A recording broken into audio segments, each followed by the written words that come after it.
You know, every state gives birth to great entertainers who end up becoming megastars, and some become falling stars. Let's take a look at the state Massachusetts, right? They had artists like New Edition, New Kids on the Block, Marky Mark and the Funky Bunch, Ray Benzino and Made Men, Aerosmith, Donna Summer, Guru from Gangstar, Meghan Trainor, and many more, right? But there was one artist who some say was supposed to be the next big thing coming up in that New Jack Swing era, named Chris Bender. And in 1991, that New Jack Swing sound was dominating the charts. And if Chris Bender would have had the chance to release more albums during that time period, I know he would have been one of the top artists. Now let's get into his story, right? Now, Chris Bender was born August 2nd, 1972 in Boston, Massachusetts. He was the youngest of 6 children to his father, Andrew, who was a construction worker, and his mother, Betty Ann Bender, who was a nurse's aide. Now, growing up in Brockton, his family was deeply devoted to church, and by the age of 10 years old, Chris realized he had a singing voice. But at that time, his family didn't know he could sing until one day he started singing the song Amazing Grace on Thanksgiving Day and had everybody in tears. As a youngster, some of the artists he was influenced by were Michael Jackson, Prince, Marvin Gaye, Sam Cooke, and especially New Edition, who came from Boston, which was 20 miles from where he grew up. At the age of 12 years old, he ended up meeting a guy named Bobby Jones, who owned a studio in his neighborhood, and they started to work on music together. Now see, Bobby Jones helped Chris develop his singing voice and would give him advice on and schooling him to the music game, telling him that the girls gonna go crazy for him, but be careful and stay away from the bad boys because they gonna hate and they will not like your music or you. Now see, during that time in the Crescent Court housing projects in Brockton, it was dangerous. It was full of drugs, drug dealers, heavy gang activity, and a lot of violence. And Chris was trying to focus on his music so he can move his family out of there. And Chris had his share of getting in trouble with the law growing up. And he had a long rap sheet. And at the age of 14, Chris with his 2 brothers and his 2 cousins formed a singing group called Steady Life and started performing in clubs around their city. But at the age of 16, he was kicked out of Brockton High in the 10th grade after a fight. After his junior year, Chris had enough and dropped out. Now out of school, Chris told his parents he wanted to pursue a music career to escape the street life. Focused on his music, he headed to New York to meet with talent agents and A&Rs and ended up meeting a guy named Earl Williams, who became his manager and got him a deal with Epic Records. In 1989, he released his self-titled album with the debut single titled Baby Girl.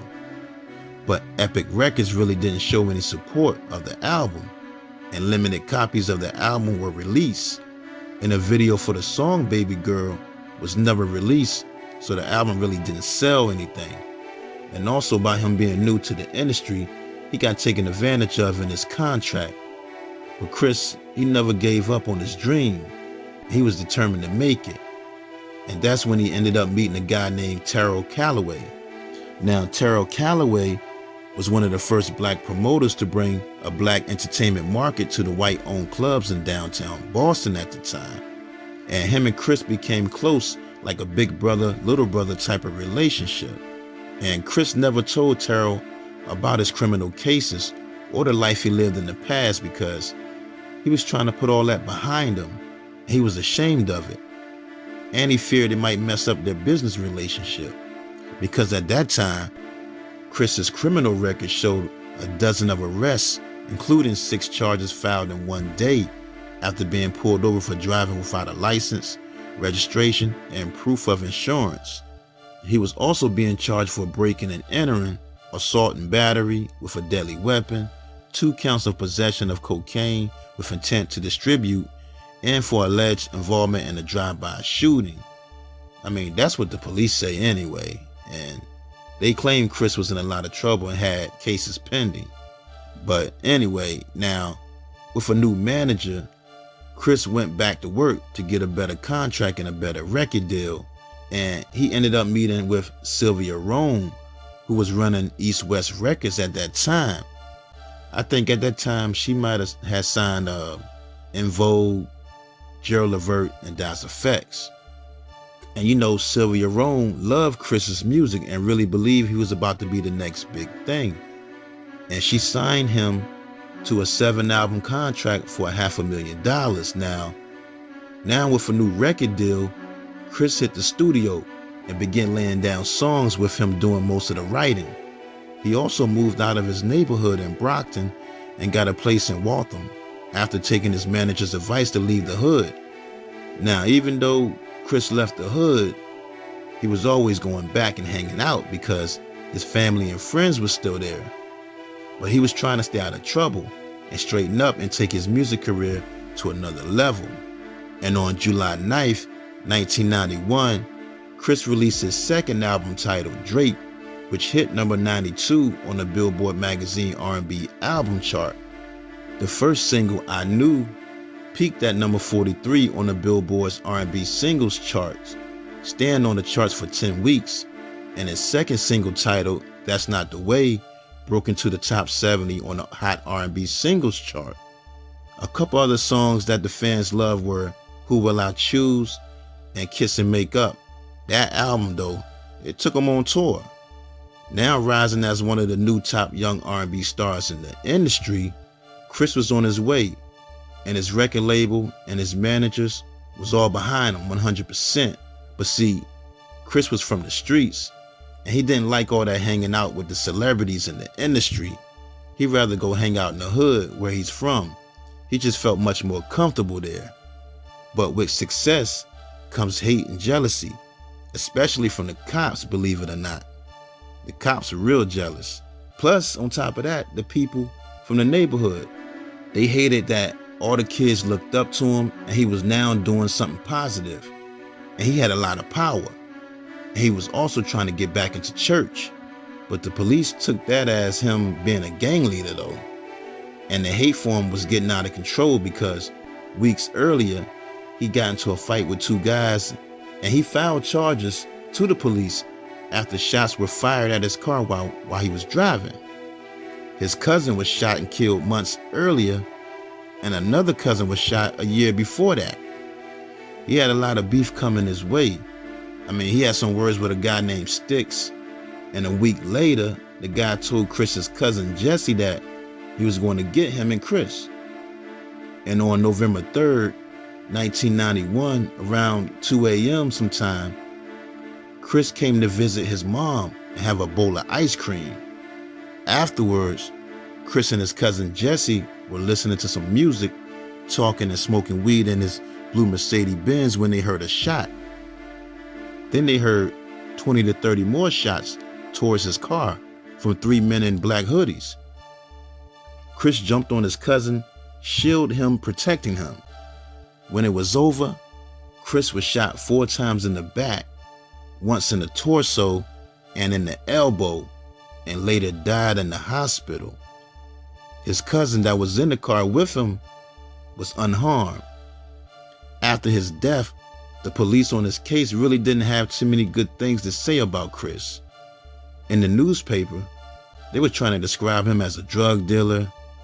He may have been engaged in illicit activity, or someone may have wanted to settle an old score, or he may have stiffed somebody in a drug deal.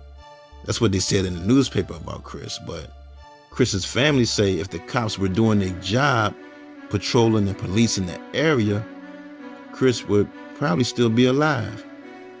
Chris was changing his life and doing positive things at that time.